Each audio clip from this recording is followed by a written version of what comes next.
Bom, bom dia a todas, a todos. Estou muito feliz pelo convite. Está muito alto? Do retorno aqui, acho que vou ter que ir para frente, né? Vou falar de pé que eu vou usar slides e, enfim. Estou muito feliz com o convite do Conselho Federal de Serviço Social, de estar participando desse seminário, especialmente poder participar dessa mesa com a professora Ivanete, com a professora Raquel, quem tem muito a aprender e tem acompanhado e lido os textos sobre controle social, extremamente relevante. O INESC é extremamente importante a participação nesse evento. O INESC é uma ONG, nesse campo das ONGs, das mais diversas colocadas, defensora de direitos, fundada no processo de redemocratização do país e cuja temática central é o debate orçamentário. Desde 1991, o INESC tem a tradição de acompanhar o orçamento. Nasceu dessa questão a partir das conquistas da Constituição de 88 e a preocupação na época dos assessores, enfim, das pessoas que estavam na instituição é como que vão efetivar agora, como é que vão concretizar esses direitos escritos na Carta Magna. Isso se dá, obviamente, uma grande parte, a sua maior expressão, na base dos recursos, na base da execução orçamentária.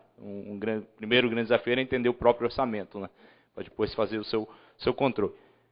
E um segundo motivo também de alegria, de orgulho, é que esse tema é um tema extremamente central. Eu acho que nunca teve, tanto na ordem do dia, o debate sobre a questão do orçamento, sobre a questão do fundo público. O orçamento como uma parcela desse debate do fundo público. Se a gente fosse relembrar aqui Francisco de Oliveira, ou seja, como central na discussão, na estruturação e no padrão de acumulação do capitalismo, do segundo pós-guerra, sobretudo.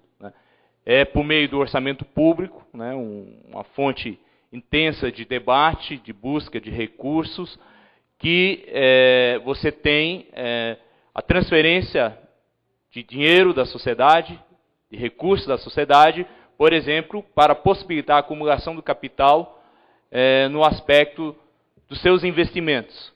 Ou seja, são demandas feitas pelo capital sobre investimento que garante a infraestrutura, as condições necessárias para a reprodução e a acumulação de capital. Isso é extremamente relevante na história do nosso país. Se você pegar de 45 para cá, a história do nosso orçamento é um orçamento apropriado pelo grande capital, desde a história dos recursos da Previdência Social transferidos para as obras de grande infraestrutura, desde os antigos institutos de previdência que viraram sócios da União na fundação das suas empresas estatais, como no período recente. Estamos vivendo o período do PAC, do Programa de Aceleração do Crescimento, que transferem, e com aumento para o próximo orçamento de quase 100% de recurso, transfere parcelas consideráveis do fundo público para a parte de investimentos que facilitam e são fundamentais para a acumulação do capital. O segundo aspecto extremamente, segundo aspecto extremamente relevante desse debate é também o papel do fundo público no período mais recente na esfera da financiarização da riqueza. Ou seja, o processo intenso de financiarização da riqueza que você vive desde meados dos anos 70, com o fim do acordo de Bretton Woods, ressuscitado, nessa semana recente, acho que vocês têm acompanhado pela imprensa, que novamente se fala da necessidade de uma nova ordem financeira internacional, o fundo público, o grande vertente de socorro e de ajuda ao capitalismo financeiro, aos rentistas do sistema financeiro internacional, da jogatina global que se transformou o capitalismo nos últimos 30, 40 anos, cuja essa dimensão ganha extrema relevância. Eu falo isso porque tem duas funções básicas a partir do orçamento público nesse debate, que é uma primeira, a própria transferência de recursos nada desprezíveis do orçamento público para a esfera financeira, me referindo aqui ao pagamento de juros e amortização da dívida, que tem pressionado e canalizado recursos, cerca de 1/3 no nosso caso, mas em praticamente todos os países em quantia superior a 20%. São transferidos os recursos da sociedade nessa esfera para o mercado financeiro. Eu vou falar um pouco disso à medida que eu for mostrando meus slides. E a segunda etapa é no momento de quebra, de dificuldades, que se encontra o padrão de financiarização, é o fundo público também que vai socorrer, ou seja, é o orçamento público. Os Estados Unidos agora vai transferir um PIB brasileiro para socorrer as finanças, né? Ou seja, é o orçamento público a peça fundamental para a socialização do prejuízo, né? Ou seja, no momento da socialização do prejuízo é chamado a arcar, a pagar essa conta, né? 1 trilhão de dólares, para a gente ter uma ideia de recurso. Não foi diferente no Brasil, na época do PROEC, a gente consumiu, nesse caso, cerca de 2 a 4% do PIB, que até hoje se refletem nos balanços do Banco Central. Então, eu acho que essa questão está na ordem do dia. E o terceiro aspecto, aí já retomando na minha própria palestra, você pode deixar que eu passo aqui, é o próprio debate do orçamento público, né? Ou seja, a Constituição brasileira deu grandes avanços, né, em retomar o debate do orçamento público. O longo período aí que a professora Raquel se referiu, deu todo o panorama teórico, e não preciso recuperar essa parte da exposição, mas apenas para pontuar a questão do orçamento público, até a Constituição de 88, não havia nenhuma... No longo período da ditadura militar, não havia nenhuma expressão de controle social, controle, participação do próprio Congresso, dos poderes, no debate do orçamento público. A única coisa que cabia ao Congresso era homologar ou não o orçamento enviado pelo Poder Executivo. A democracia, mesmo a representativa, não tinha nenhuma função, um aspecto do controle orçamentário.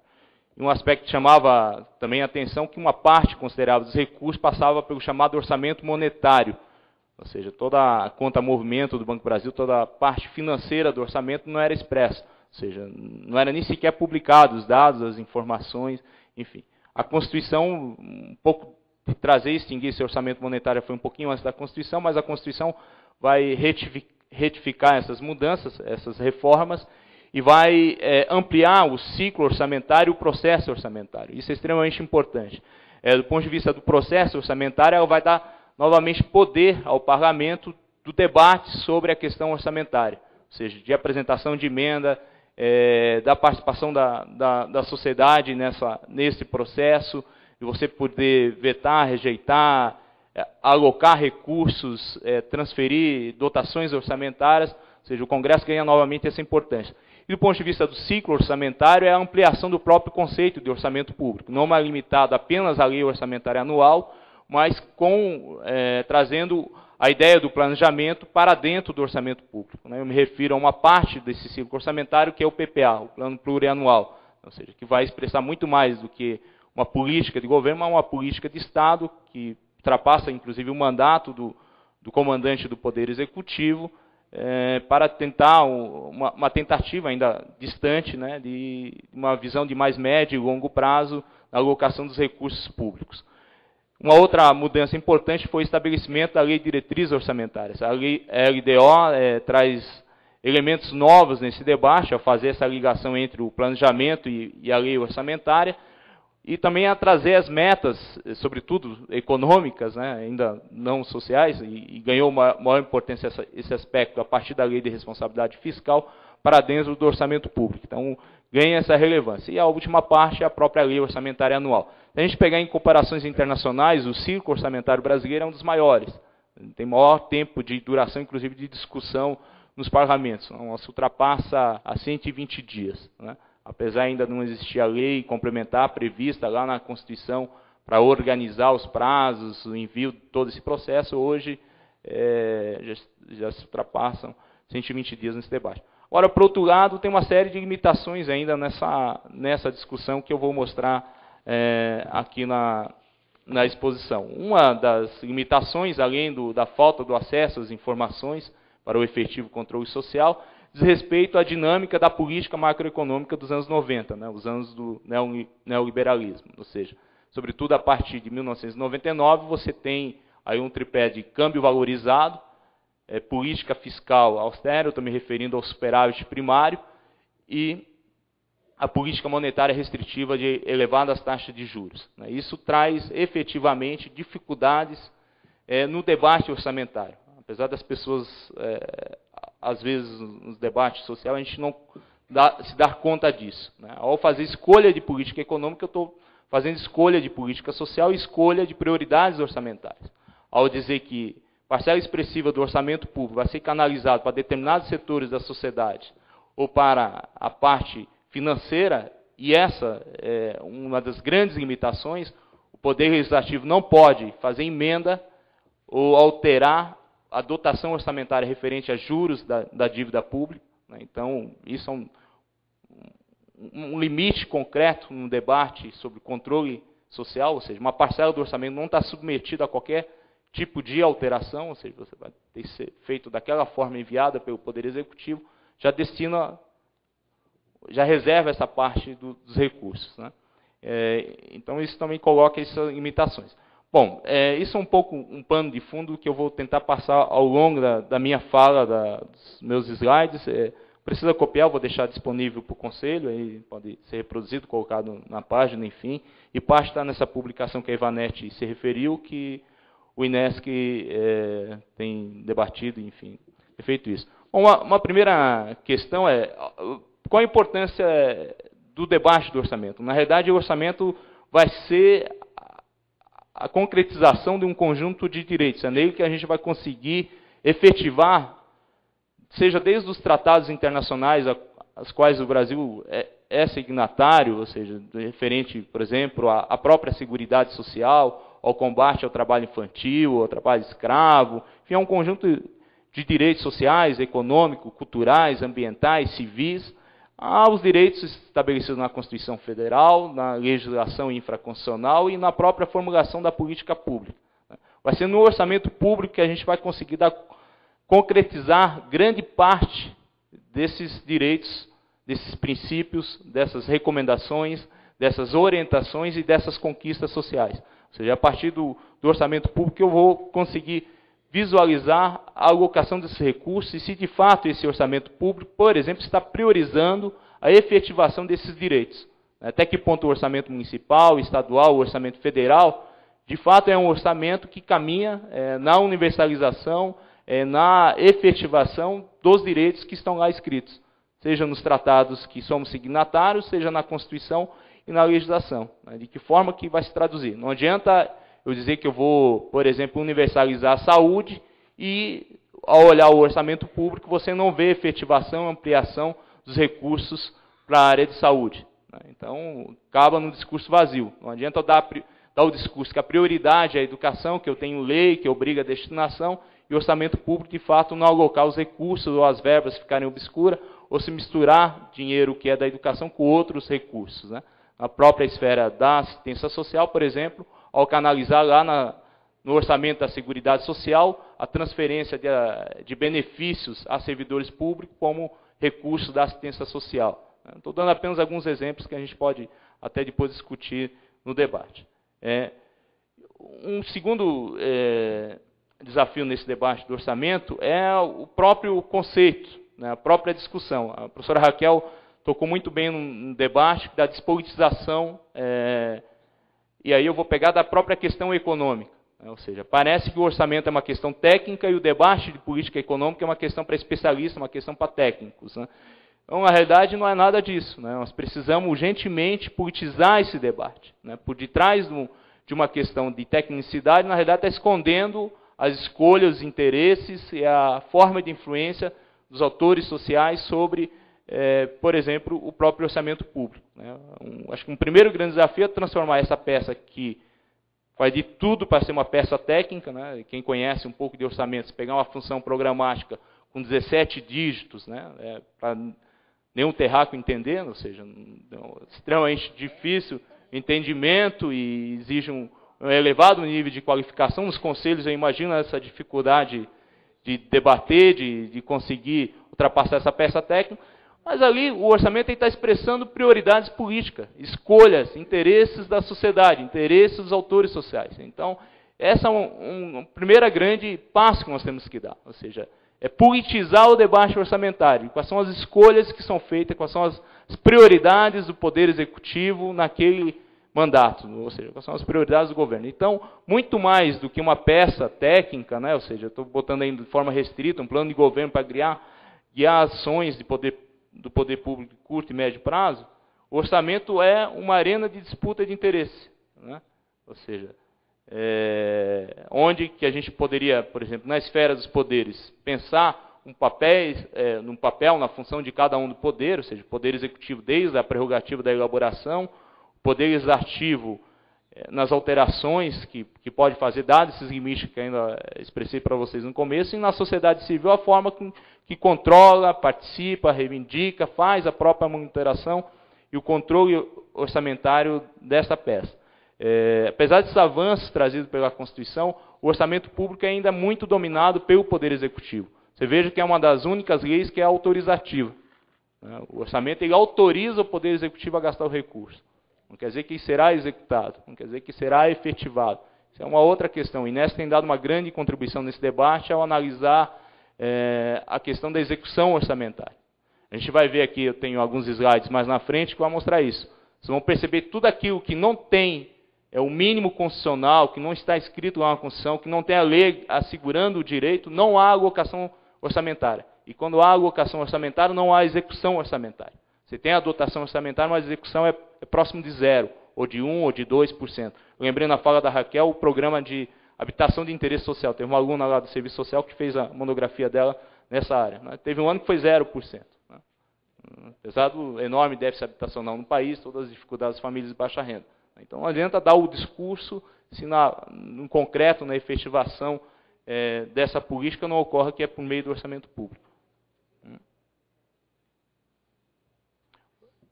Eu vou passar alguns slides com mais rápido para chegar a algumas informações que eu acho que são relevantes para o debate. Então, dentro dessa concepção política mais ampla, ele é um instrumento legal de materializar interesses. Ou seja, você tem um conjunto de interesses dos representantes, seja dos governadores, do prefeito, do poder executivo, para executar seus planos de governo, e no parlamento, também por meio das emendas parlamentares, e beneficiar suas bases eleitorais, que é uma outra questão desafiante para o controle social, que são chamadas emendas parlamentares. Até que forma essas emendas atende determinados currais eleitorais, que obedecem aos princípios das políticas públicas.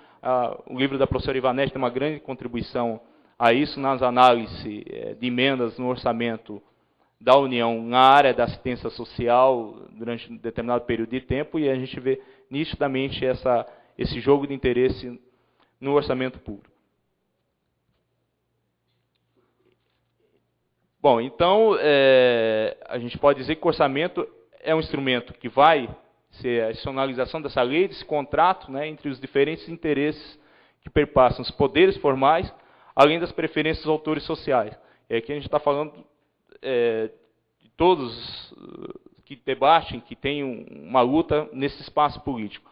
E uma questão essencial aqui, quando a gente fala do espaço de luta política, onde as diferentes forças da sociedade buscam inserir seus interesses, um mito que a gente também tem que desfazer é que o orçamento é uma peça fictícia. Ficou muito comum nos debates que eu acompanho, o orçamento é uma peça fictícia, o Congresso encaminha, aprova nesse debate. Muito além disso, na realidade o orçamento é uma peça muito concreta de disputa desses interesses e de efetivação de transferência de recursos para a parcela da sociedade. Enquanto o movimento social, as entidades continuam achando que é uma peça fictícia, a Fiesp, a CNI, a FEBRABAN está extremamente alegre com a canalização de recursos. Se a gente olhar execução orçamentária de juros, por exemplo, chega a 100%. Execução de obras de investimento para determinados setores na sociedade chega a 95%, 98% de execução orçamentária. Então, é uma questão que é concreta, não tem nada de fictício na transferência desses recursos. Então, esse é um desafio que a gente tem que enfrentar para fazer o debate do controle social. Ou seja, na realidade, temos que olhar no orçamento quais são os problemas que o Poder Executivo está querendo combater, ou seja, quais são as políticas públicas que serão priorizadas para debater determinados problemas sociais. Será o atendimento da reeducação, do trabalho infantil, do combate à exploração sexual de crianças e adolescentes, ou será a priorização dos investimentos privados, será o pagamento de juros e amortização da dívida. Ou seja, na verdade, estamos aqui um debate de escolhas, quais problemas serão abandonados, ou seja, quais serão não priorizados nesse orçamento. E aí eu remeto ao meu começo da minha fala, ou seja, à medida que eu faço escolhas de política econômica, eu também estou fazendo escolha de problemas sociais. Eu lembro muito bem do primeiro PPA do governo Lula, extremamente interessante no seu debate. Vamos criar uma sociedade de consumo de massa, avançar na universalização dos direitos e tal. Aí eu fui olhar toda a parte do capítulo de política macroeconômica no orçamento. O superávit primário será mantido em 4%, a política monetária será restritiva no combate aos juros, o câmbio continuará livre, como se isso fosse possível no capitalismo, né, sem a interferência pesada do Estado na administração do mercado. Ou seja, havia uma enorme contradição. Né? Quando você olha a peça de política macroeconômica, você olha o outro pedaço do próprio PPA, você diz, isso é impossível de ser pensado dessa forma. Ou se vai se priorizar a política macroeconômica no sentido que está aqui dito, ou a universalização dos direitos e a sociedade de consumo de massa. Eu acho que amanhã que tem um debate do Reinaldo, né? O Reinaldo deve entrar nessas contradições, né? Ou seja, então, o orçamento público ele é um instrumento fundamental quando a gente pensa em redistribuição de renda, né? Ele por si só não gera renda, mas ele pode ser utilizado para concentrar a renda ainda mais na sociedade. E aí tem dois aspectos. A gente tem que pensar o lado do financiamento do próprio orçamento público. Eu quero chamar a atenção nisso. Eu tenho me dedicado nos últimos anos a pesquisar sobre receitas, sobre forma de financiamento, ou seja, sobre a questão tributária propriamente dita. Ou seja, como é que são arrecadados esses recursos na sociedade. Os tributos aí são regressivos, eles são progressivos. Quem é que paga a conta do financiamento do orçamento público? Sobre o que recai a maior parcela das receitas. Né? E no Brasil, isso recai fortemente sobre os mais pobres e os assalariados. Né? As famílias que ganham até 2 salários mínimos pagam em tributos 48% da sua renda disponível. Né? Aquelas que estão acima de 30 salários mínimos destinam 26% da sua renda. Ou seja, nós temos aqui, no lado do financiamento, um processo de concentração de renda, ou de não redistribuição de renda. É canalizado, é financiado com base em receitas regressivas, né, impostos indiretos. E, aproveitando um gancho, não um parênteses, que está colocado aí no debate da reforma tributária, isso, né, não solucionado, ao contrário, né, vai se manter a estrutura regressiva de financiamento do orçamento público brasileiro. Né, ao criar o IVA também é um imposto sobre consumo, né, ainda afetando fortemente o financiamento da Seguridade Social, a extinguir duas de suas principais contribuições, né? A COFINS e a contribuição social do lucro líquido. Né? Depois eu vou falar também um pouquinho sobre isso. E no lado da despesa, ou seja, a transferência dos recursos, e que forma são canalizados esses recursos. Né? A nossa experiência e várias pesquisas, aí tem um conjunto de publicações do próprio IPEA, a gente percebe que o orçamento ele é um poderoso instrumento de redistribuição de renda quando ele prioriza a canalização de recursos para as políticas universais. São elas que mais possibilitam a igualdade de acesso e de condições na sociedade.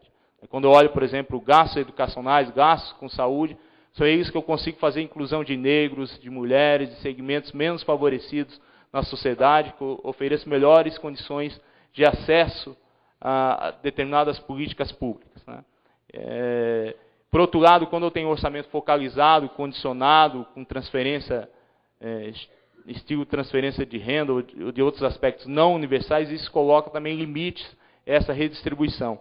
Ou ainda, quando na canalização desse recurso eu direciono o dinheiro, as despesas para determinados segmentos, eu aumento a concentração de renda. Vou botar apenas dois contrapontos. Né? A transferência de juros e amortização da dívida pública atende a 20 mil famílias brasileiras, né? Ou seja, aos rentistas. Isso equivale a 1/3 do orçamento público. Se eu juntar as amortizações, isso dá 250 bilhões, 270 bilhões de reais, transferido para 20 mil famílias.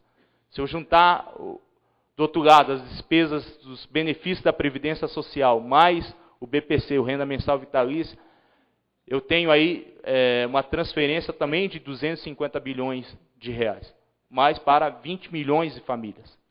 Indiretamente, eu consigo atingir 40 milhões, 45 milhões de pessoas no país. Então, esse é um aspecto essencial, a gente pensar o orçamento como instrumento de distribuição de renda.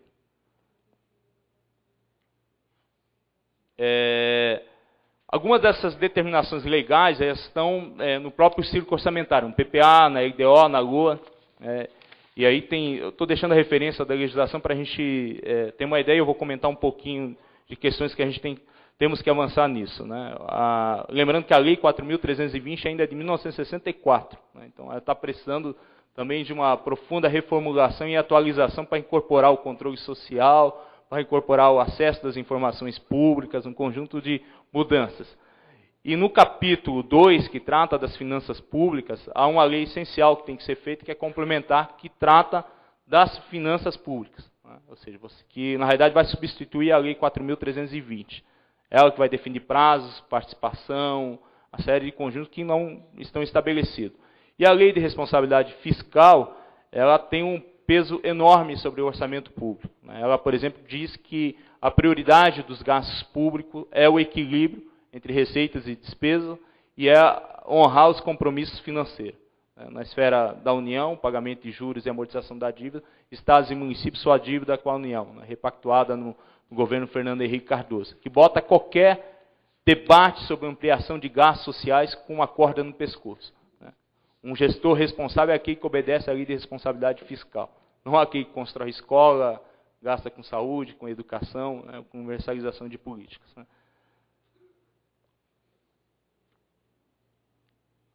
Bom, o ciclo orçamentário eu acho que é de conhecimento de vocês, né, só trouxe uma ideia para a gente pensar, ou seja, então tem um amplo processo de discussão do orçamento público no Brasil, que a gente tem todo espaço de fazer essa interferência e buscar fazer incidência política, tanto do lado das receitas como das despesas. Ou seja, se você pensar o PPA, você tem uma lei de diretriz orçamentária que vai definir as prioridades do orçamento do outro ano e assim vai, né? Até 2011, com o novo presidente assumindo ainda sobre a batuta do PPA do governo anterior, né? Para dar essa ideia de continuidade das políticas públicas, né? Eu não vou me aprofundar nisso, mas no debate a gente pode fazer isso. Essa transparência mostra um pouco a função de cada uma desses poderes no ciclo orçamentário, ou seja, a formulação e apresentação do PPA pelo Poder Executivo, tá? A apreciação e adequação pelo Legislativo. O Executivo depois vai apresentar a IDO com metas e prioridades. Aqui uma questão essencial, eu faço parte também do Fórum Brasil de Orçamentos, então a Secretaria Executiva, o Conselho Federal de Serviço Social também é das entidades filiadas. Os aspectos fundamentais é que a IDO tem apenas prioridades e metas fiscais e econômicas. Ou seja, ela trata do superávit primário, ela trata de economia de recursos, do equilíbrio das contas públicas, ela não tem uma linha de metas sociais, ou seja, de quantas escolas, de qual é o avanço que eu vou ter na combate à erradicação do trabalho infantil, de qual é o avanço que eu vou ter no combate ao analfabetismo, e etc. Né? Então, no âmbito do FBO, a gente tem defendido a tramitação de uma lei de responsabilidade fiscal e social. Vou deixar alguns elementos dela na próxima transparência. Bom, aí segue o ciclo orçamentário, desde a apreciação e elaboração da LOA. Ali no 8º, a gente tem controle e avaliação da execução e controle das contas.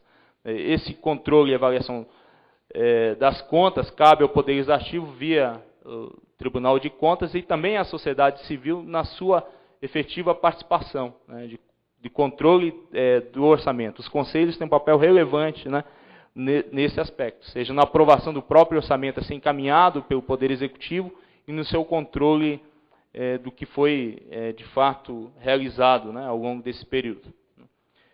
Para isso, uma das questões essenciais é o acesso às informações, né.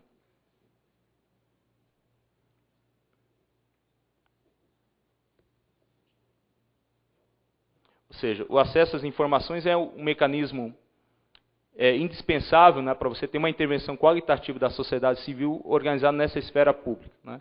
Ou seja, na esfera federal, a gente tem dado grandes passos no sentido do acesso às informações.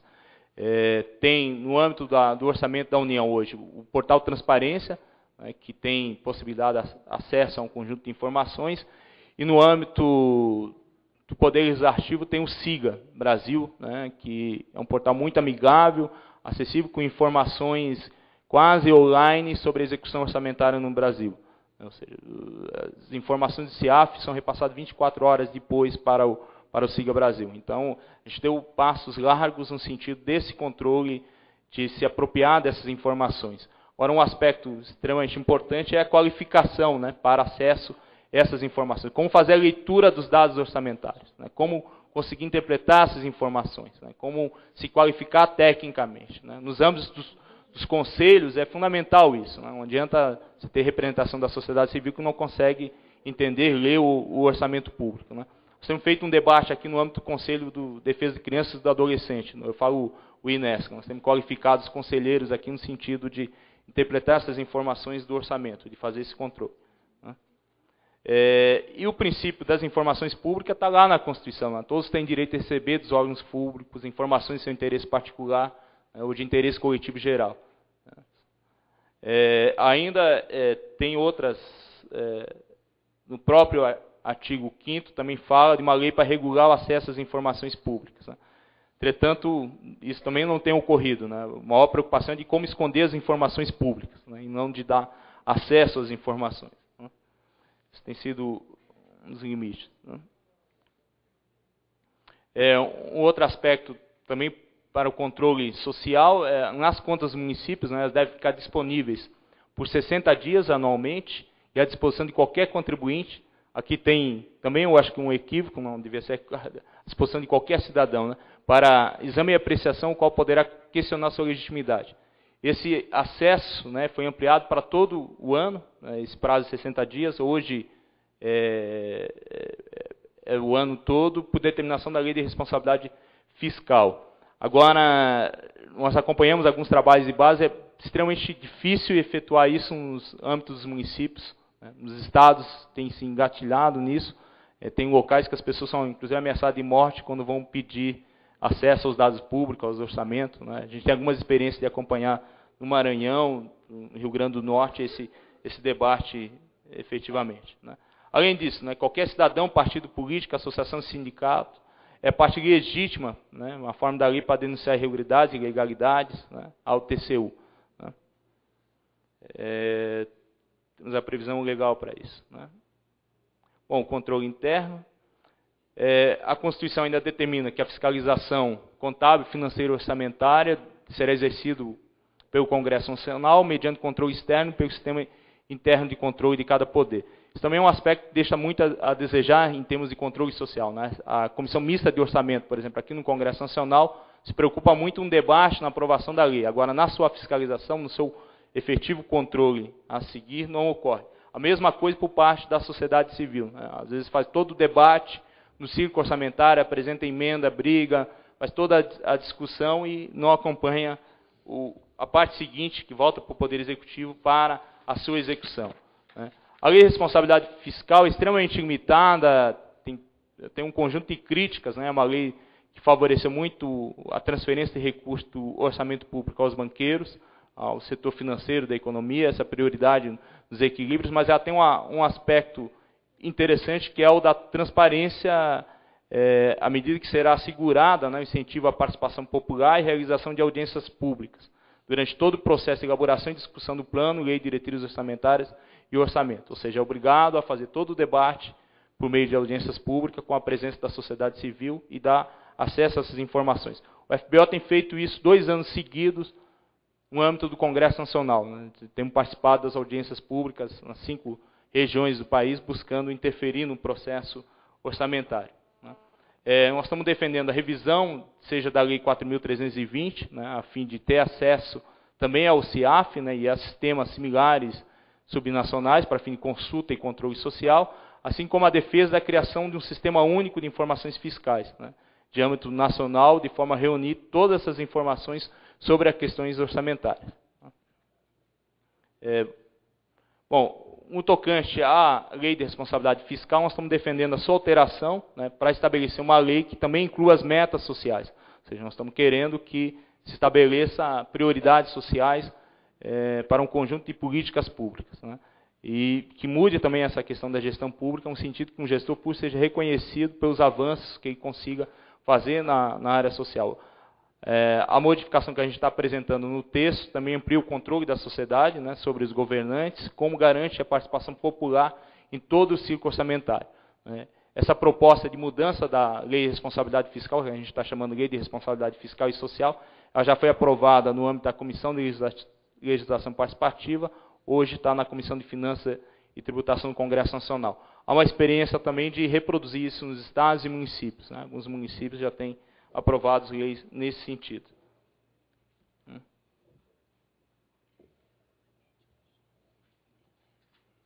Bom, então, na nossa avaliação, extremamente importante, o acesso à informação e a participação em toda a etapa do ciclo orçamentário. Em relação ao acesso das informações públicas, esse portal chamado Siga Brasil tem sido fundamental para isso, né? É um sistema que qualquer cidadão consegue acessar os dados, né? Tem os mais diversos planos, orçamentos públicos federais lá disponibilizados, reúne o conjunto de informações do CIAF e de outros sistemas públicos, né? Tem aí o portal Forma de Acesso, também dá uma senha de acesso a especialistas, né? O Transparência também disponibiliza informações sobre aplicações de recursos do governo federal, inclusive em nome das empresas que recebem por prestarem serviço ao Estado, né?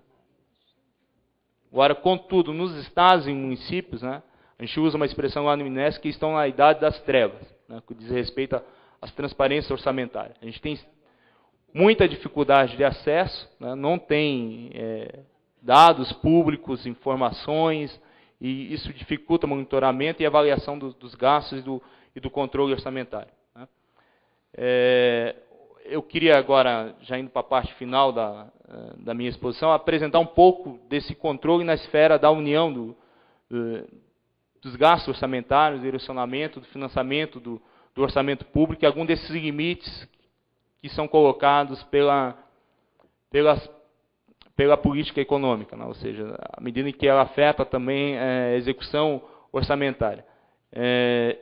Aí a gente elencou lá no INESC, selecionamos algumas funções, lembrando que a função é a forma mais agregada de olhar uma determinada execução de política no orçamento público. O ideal aqui seria desdobrar em programas, ações e fazer uma limpeza do que é efetivamente, por exemplo, educação, o que é efetivamente saúde, assistência social, porque aqui os dados estão agregados.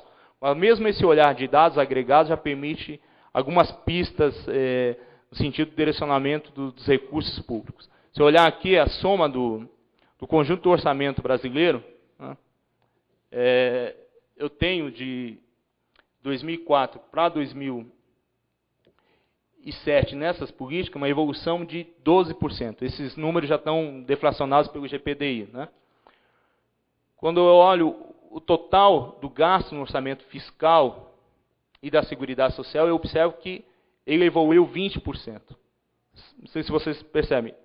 Esse conjunto de funções, assistência social, previdência, saúde, trabalho, educação, direitos, cidadania, habitação, saneamento, gestão ambiental, organização agrária, esporte e lazer, em tese, aquelas funções orçamentárias que efetivam direitos, né, direitos sociais, ambientais, econômicos, civis, enfim, os DESCAS, como alguns gostam de chamar, tem uma evolução de 12% nesse período em termos reais.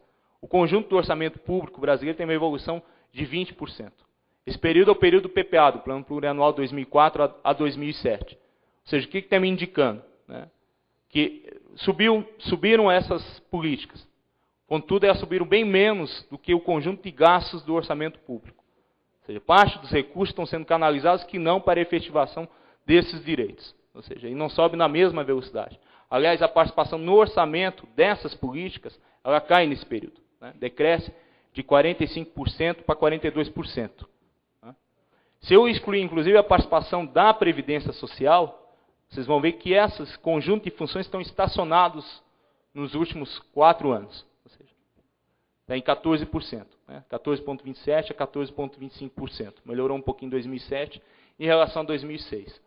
Se eu for olhar aqui, cada uma for analisar, a gente vai ver que o comportamento não é homogêneo nisso. Eu vou ver que a assistência social subiu de forma considerável a sua alocação de recursos, assim como a previdência social.